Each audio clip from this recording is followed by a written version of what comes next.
Well, for good. sure. Okay, well said. Thanks, Owen. Mind yourself, stay in touch and stay listening.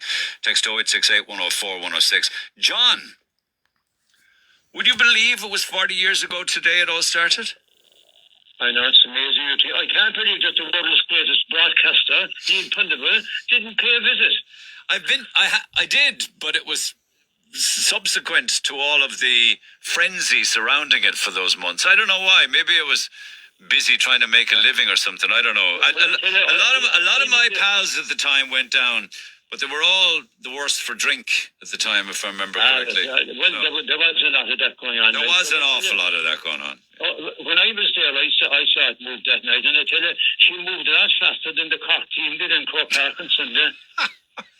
Oh no, I was trying to leave that behind from yesterday. Don't even go there. So, 40 years ago, you went down fairly fast off the mark then. Were you there in the first few nights? Yeah, there was about 4 of us went down, and what I can remember of it, and has been said there slightly, they touched on, that it's the peace, Neil, the tranquility, the farmer had opened up the field across from the Grotto, and there was a kind of a hill there.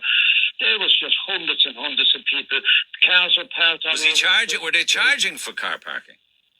No, not that I recall. Okay. But I mean, there was cars that been abandoned a mile back the road, and there was nobody pushing or shoving or giving out, or nobody blowing horns or anything. And when you came actually down the road with all the rest of the people, and you came in towards the grotto, and the whole scene opened up, and all the people up on the hill, it was a beautiful feeling. The feeling of tranquility and peace and togetherness and community. I mean, it was palpable. Always fun. I'll be honest, I think we need it again. We need something like this again, because I think people disagree that the country is flying in all directions. Okay, so we've come on in leaps and bounds in some areas, right?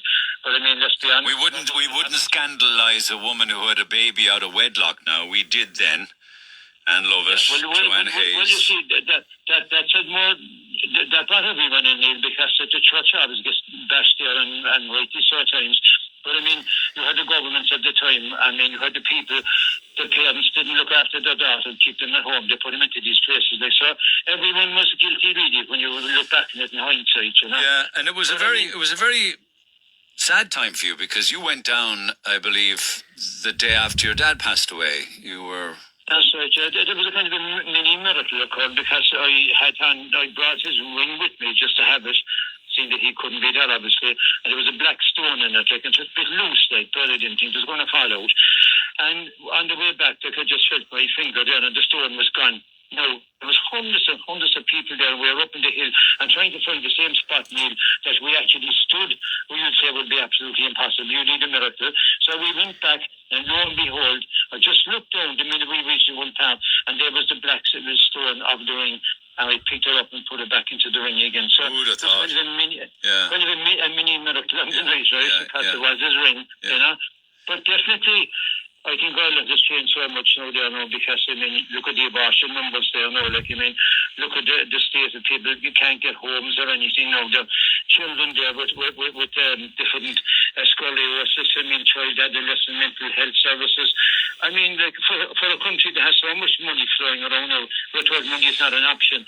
I mean, I think we definitely need the community spirit that was there that night, and I went down, and the many nights. There possibly might be aspects of those days that one would wish to have back, but not to be transported back to 1985. For God's sake, no. Even the way women were treated back then as being second-class citizens to men, and the treatment that they had at the hands of men. No one would want that. I remember those days and how women were treated, particularly in the workplace, like as if there was some kind of a toy or a sex object. It was just appalling. But just to concentrate on the spiritual side of it, I think people are searching all the time, and I think there's so many people now on different sites and everything, and Facebook and everything, Instagrams, they're searching for something and they're finding nothing.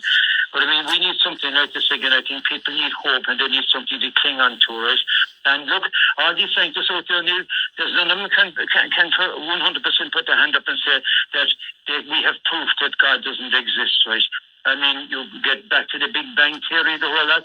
Like, if you go down that road, like, what was there before the Big Bang? And if you say, well, there was nothing. So how can something materialize out of nothing?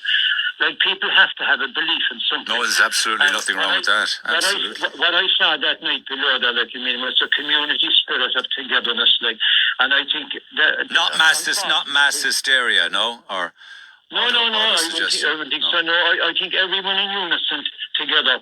Like, I mean, you know, there was such a feeling, like, you'd have to actually be there now, Okay. you know, to feel like what I felt that night. Okay, thank you, John, as always. Text 0868 104 106. I was there as a 7-year-old with my granny. She swore the statue moved left to right. I saw nothing, but I remember the fabulous weather and the crowds. There were different times.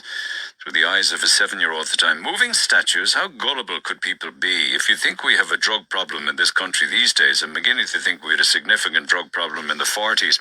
Sorry, Neil, can't go on air, but the only thing that moved was people's imagination. It was proven that if possible, staring on a statue for a long time with the lights around it, of course it would appear to move.